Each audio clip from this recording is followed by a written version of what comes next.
Welcome to Charting Toward Intimacy, where we're expanding the conversation around Catholic sexuality. We're your hosts, Ellen and Kathleen.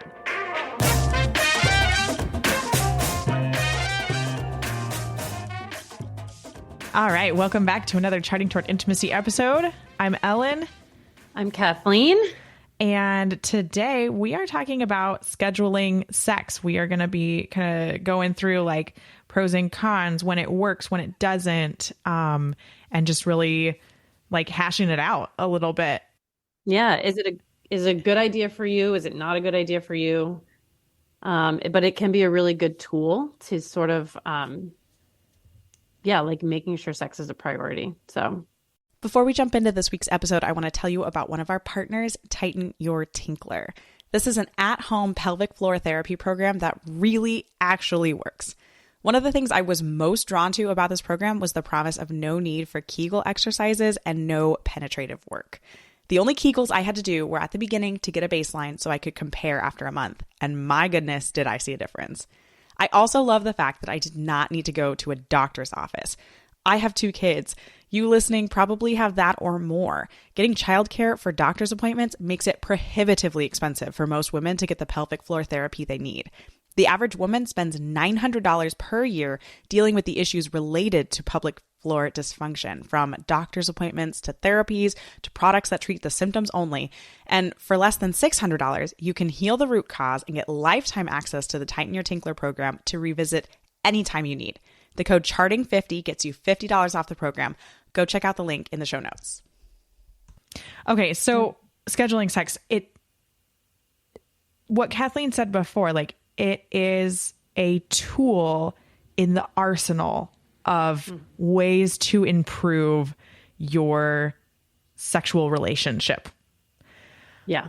I think a lot of times, like in NFP, like I've heard this in like NFP introduction talks and stuff, and it's like they like give scheduling sex as the like the recommendation. The primary recommendation is like, oh yeah, well, like when you're abstaining for a while, you can, at a certain point, you can kind of tell like, okay, the rules are going to be fulfilled on like this day, and schedule it, or like when you're in that infertile time in order to utilize it to the best, the greatest, in order to utilize that time to its fullest potential there. That's what I was looking for. You maybe like schedule it out. But here's the thing is like scheduling does not work for every couple. Definitely not. Yeah. It doesn't even work for everybody in a couple. As in, maybe it works for one of you, one spouse, and it doesn't work for the other. So we're going to kind of give you an idea of how you can sort of get around that if that's your situation. Yeah. So, all right. So why does scheduling sex work? What would be a pro for it? I think the biggest thing is like priority. Yeah. We give priority to things that are on the schedule. We schedule things that are a priority, right? So you're going to schedule your dentist appointment. Hopefully that's a priority for you. Healthy teeth. No judgment if it's not, that's fine. Like what? I'm blanking. Like what are other things that you would like prioritize and like get on the schedule? Like, yeah, if you have, I like think of the majority of my schedule is my kid stuff, right? So practices, classes, right? Dance class, play practice, any like particular events that you like have to go to, you're responsible for, you have tickets to, right? Like anything that you need to make sure, we have to be there. Like someone is counting on us. Like we're working towards something, right? Like practices or something, like your team is relying on you, like things that that just have to be done and cannot be missed. Even paying bills. Oh yeah. Yeah. Right. Like you have to pay these bills. You don't have an option, right? And they are due by this date. You need to make sure that you have that written down. Like, so you aren't late, right? Like anything like that. Like those are our priorities. Those are things that we will not be missing. Like we cannot miss. Right. So I think the question to ask yourself is is sex a priority in my life? Yeah. Like these things. And, we'll talk a little bit more about, pressure to have sex and like expectation and things like that in a little bit. But like, just ask yourself, is sex such a priority in my life that I want to make sure it happens? Mm-hmm. And like, I hope that it is, right? Sex is that important. Sex is really important to your marriage. Sex makes you holier. It unites spouses. But again, we're gonna talk about expectation and pressure and things like that in a little bit. But like, are you prioritizing sex? And so there's kind of a pro for scheduling sex is that, like it proves this priority of sex in your relationship, in your marriage, when you're like, you know what, we're going to have next week when I'm in my infertile time, since we're like trying to avoid, like, we're going to have sex like Monday, Wednesday, Friday. Like, let's do it.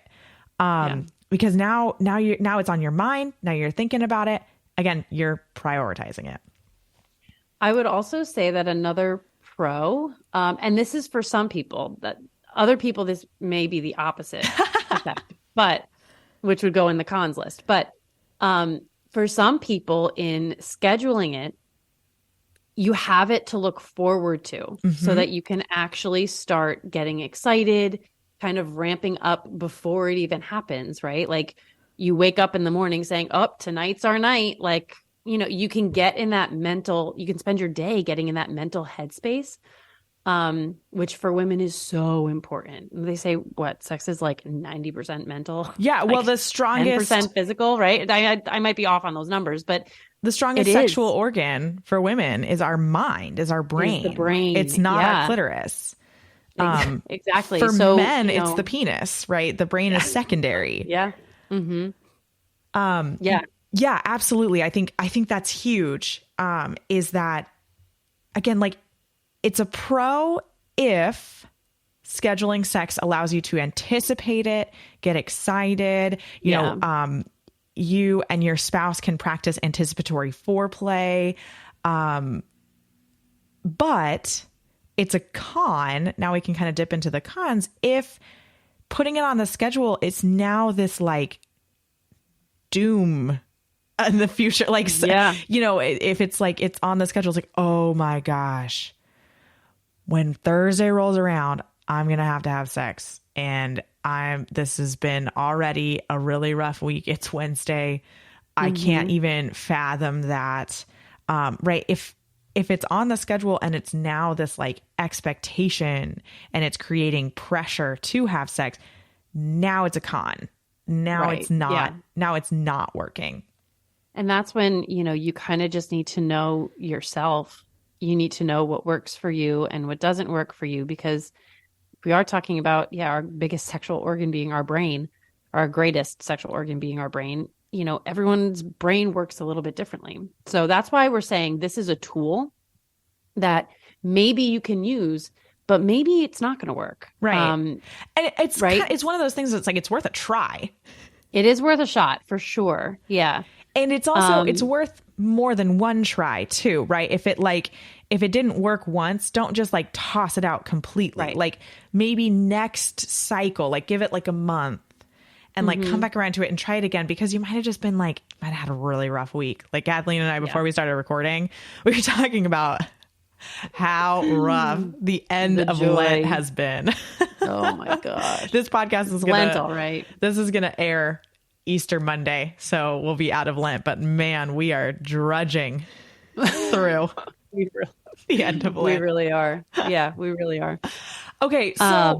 So when it works is like when it allows the lower desire spouse to like think about sex and like get it on their mind. That's when scheduling really works.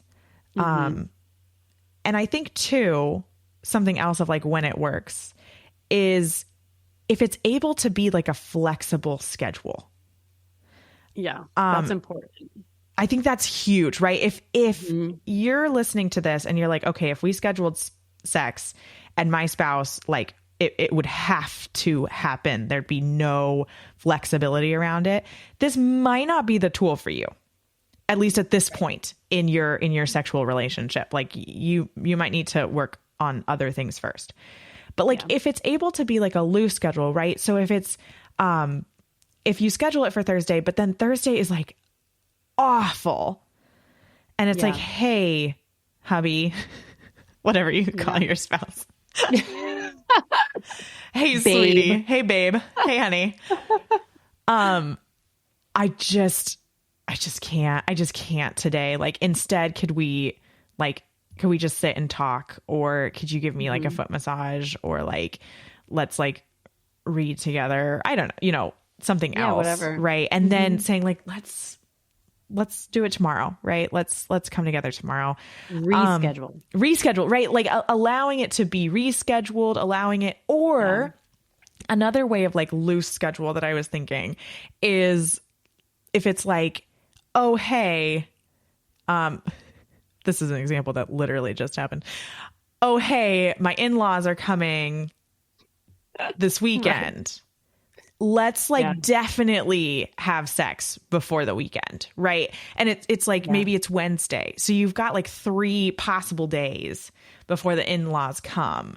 And so you kind of, it's like, let's definitely sometime in here. Maybe it happens more than once in that like span of a couple of days, but it's just like sort of this like loose schedule saying like, definitely want to make this happen before they get here. Let's try to keep it quiet while they're here. Right. Because our bedroom is literally on top of the guest room, Yes. Not coming from personal experience at all, everyone. No, not at all. Here's another example of having to reschedule, or a example of having to reschedule. My husband's birthday was not that long ago. And so we went out to dinner with a bunch of friends. We had a really fun night, and it was like, okay, I mean, come on, it's like his birthday, right? Like, right. What are you going to do? Exactly. Right. As long as you're not, TTA and in a fertile phase. That's which, that just happened for my husband. Poor guy. Yeah. Poor guy. Well, anyway, so that was the expectation. And we got home and we had left the baby and the kids, all the kids, with my mom. And my mom had given the baby some formula, and she doesn't have formula very often. And she reacted really poorly to it. So as we were going to bed, she started vomiting, like projectile vomiting all over. And so then it was like, okay. And it was like it was not a once and done, like it was hours of projectile vomiting. So it was like, okay, well, I guess we'll need to reschedule that one. Yeah. I'm going to head downstairs with this baby and sit up for a couple hours till she's done puking. And obviously that was a situation where it's like, okay, it's pretty extreme situation, a little bit of a bummer, but like not really much you can do about it. Right. And so it was just like, okay, tomorrow or like the next available time we have. Right. And that's what we did. And that was like, fine. But, sometimes like life, especially in marriage and family life, like things can be so unpredictable. Things happen. Kids get sick. Random things happen. Kids have nightmares and then end up in your bed. You know what I mean? Like it's anything can happen. So that flexibility is so important. And understanding that you need to have that flexibility, because if you don't have that understanding that like we need to have a flexible schedule, then I think it could really set you up for disappointment when those things really do happen. Right. So I think now we can kind of start talking about like the times when it doesn't work is when that expectation is there and it's immovable. And that turns into it. That is a recipe for duty sex. Yeah. When there's just not this understanding that like things happen, life happens, kids happen.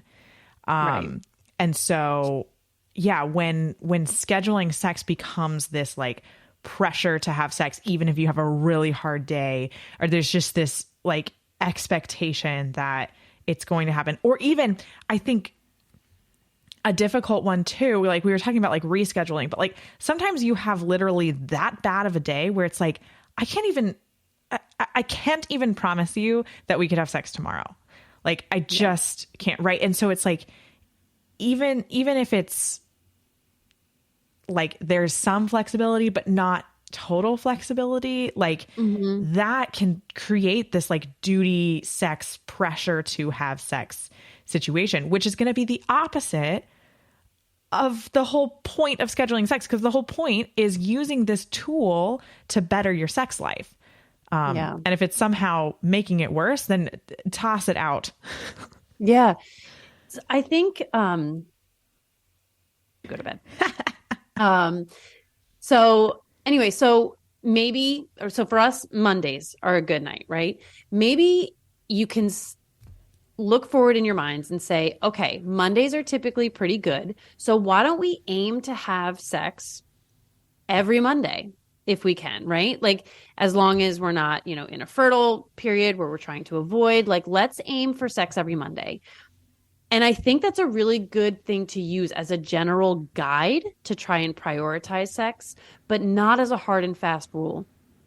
And because, like we just said, all those reasons we just said, things can come up, right? Maybe suddenly someone comes over for dinner on Monday and you're up too late, right? Or maybe someone gets sick, right? Like anything could happen. So maybe you can then push it and say, okay, well, maybe we didn't get to use Monday. We'll try for another day this week, right? I think that's a really important way of looking at it, because at the end of the day, we need to see our spouse as a whole person. And if we use this scheduling as a hard and fast rule, like, no, it has to happen this day, every week that we're able to, like, then all of a sudden it's like, we're not seeing the emotions our spouse has been dealing with that day, right? Like if it's like, I don't care how you feel, I don't care. No, it needs to happen. Then you're using your spouse. And you're not looking at them as a full, body, soul, mental being, right? Like, well, they're just becoming an object for use. Exactly. At that point. Exactly.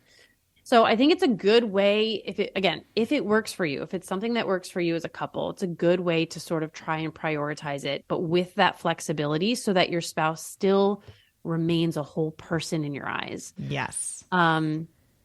So here's another one that we want to touch on is whenever the topic of scheduling sex comes up, there's always the question of like, but what about spontaneity? Yeah. Here's one hot take. Spontaneity is crap. Okay. And not to say it doesn't ever have a place, but I don't think overrated. It's I just don't think it's realistic when you have a family in particular to rely on spontaneity all the time. And let's look have at a sex life that is based on spontaneity. Where is this like hyper focus on spontaneity coming from? It's coming from Hollywood and it's coming from pornography, right? Yeah. I mean, and really it's coming from pornography. It's coming from somebody is doing copies and suddenly I have to have you this instant, right? Yeah. Like that's ridiculous. That is not how true intimacy is built. That's lust. That is lust. Absolutely. That is lust, Like true intimacy is built on a strong foundation. And so anyway, like spontaneity, I think, is a whole other topic. But honestly, it's overrated. And I think it is, though. It's important we talk about it now because it is a big objection to scheduling sex that I think a lot of people have. Now, this isn't to say like spontaneity. It's a hard one to get past if you're still in that mindset of like, I need sex to be spontaneous. So if you're listening to this and you're like, I have a spouse that like feels like he or she needs sex to be spontaneous. Here's an idea. Schedule sex in your own head. Say, hey, you know what? I think we should have sex like to yourself. Don't tell your husband, right? Like, and this isn't like, you're not lying to him or something like that. You're not telling an untruth. Like, just schedule it in your own head. I'm going to initiate sex on Thursday. Yeah. Like, I think we should have sex on Thursday, right? And like, then you kind of get this best of both worlds thing, right? It's scheduled for you who needs that kind of anticipation. And for your spouse, it's spontaneous. Now, this is not going to work for everybody, because here's what the scheduler spouse is missing out on is they're missing out on, anticipatory foreplay from the other spouse. But again, like this is a tool you can use. It might work for you. It might work really well for you. Yeah. It might not at all. And that's okay. That's okay. Hopefully we'll have an episode that does help you. Right. Keep listening. Keep listening to the podcast. Keep listening. See what we come up with next. But I think like when it comes to scheduling sex, it's not going to work for everybody. Mm-hmm. And there's a lot of different ways to go about scheduling sex. There's a loose way of scheduling sex. There's a little bit more of a like defined, yes, tomorrow night we are going to have sex, right? Or, sometime this week, definitely like, let's have sex. Let's have sex a couple of times this week, right? Well, and I think also there's like a long-term scheduling and a short-term scheduling. Ooh, right? That's really like good. I think we can look at it that way, where it's like I said, every Monday, right? Okay, Monday's a good day. Let's aim for every possible Monday, right? That would be like a long-term scheduling. But then there's short-term scheduling where you're like, oh my gosh, I peaked today. So that means plus 3 days, evening of plus 3 days, right? Or 4 days if you're more conservative. We can schedule ahead in a short term, right? Like, okay, this is our day. Or even shorter term, right? Even shorter, like in the morning, hey, can we have sex tonight? Like exactly. Yeah. Mm-hmm. And so I think go ahead. There's two ways of sort of looking at that scheduling that, again, maybe long term works or doesn't work for you, but maybe short term does. So there's a lot of ways you can really kind of do it. Yeah. To make it feasible for your relationship. Exactly. And this is like, these are something to try, something to experiment for one cycle. And then maybe like try it a different way. And talk about it. I think like discussing how it worked and how you felt and how your spouse felt during like different parts of this whole scheduling thing, and figuring out like, is this a tool that's helpful for us or not? Right. I think that communication aspect is huge in this. Agreed. Thanks so much for listening. If you are not already following us on Instagram, be sure to check us out at Charting Toward Intimacy. And if you listen to podcasts on a platform that gives you the option to rate or review, we'd love for you to do that because it helps us spread the word about the podcast. If you ever have questions, comments, or episode topic ideas, please reach out to us. We love to hear from you. You can reach out on Instagram or send us an email. Our email is in the show notes. Until next time.